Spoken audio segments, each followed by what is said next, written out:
Mormons gato og Bible, ang Iglesia ni Cristo gato og Bible, ang Katoliko gato og Bible. Pero ang pangutana nga naman nga ningon ang Sabadista, lig-on among ebidensya sa Biblia nga kumukaon kag baboy masuko ang Dios. Ingon po ang Iglesia ni Cristo, dili.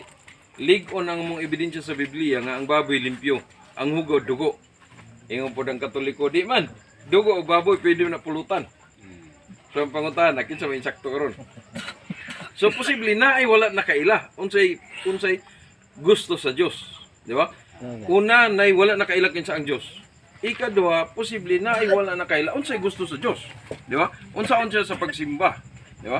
Tungod kay matag reliyon lailahi man ang pamaagi sa pagsimba sa matag reliyon, di ba? Pananglitan ingon ng born again, sayop man ang sa Katoliko kay gaampo sila gribulto. Na daw bigin sakto ang born again. Di ba? Daw bigin sakto po ng Katoliko. Di ba? Ingon ang Sabadista, ang adlaw ipapahulay Sabado, ang adlaw igsisimba Sabado. Ingon po ng Katoliko, dili Domingo. Na daw bigin sakto ang Sabadista. Di ba? Daw bigin sakto ang Katoliko. So ingon ang Allah Subhanahu wa Ta'ala para ato masabtan ang tanan. Ingon ang Allah Subhanahu wa Ta'ala, alam naj'alahu al-'aynayn wa lisanan wa shafatayn wa ghadayn wa najdayn. So ingon ang labang makagagahom, o tao, wala tabiday mo gihatagag mata para mag-obserbar, di ba? Dalunggan para maminaw, ba og mga ngabil, dila og ngabil para mangutana og mutubag. Og human niya na gihatagan ko kamukutok para mag-analyze. So kita na gihatagan ta sa Dios og mata, dalunggan, ba, utok, di ba? Para analisahon ang tanan.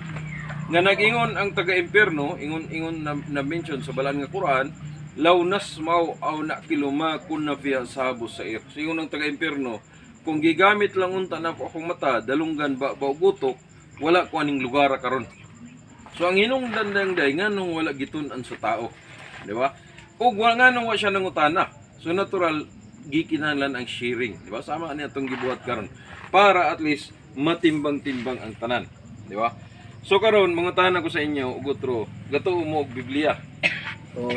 Ha? Oo. Tuo ba? So sige, gato og Bible. Ug ang tanan mga Kristiyano gato og Bible. So inani siya. Ang akong balay, ako taga Cagayan de Oro. Ako'y balay sa Cagayan de Oro. Ang among balay Yamot Compound. Wa. Pananglitan mangutahan ako sa inyo karon.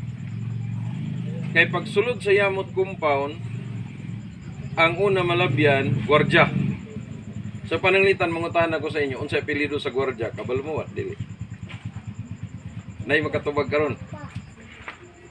Ha? Pananglitan lang, maghatag ko og 2,000. Makatubag ba mo, kinsay apelyido sa gwardya dito sa Yamot Compound? Ha?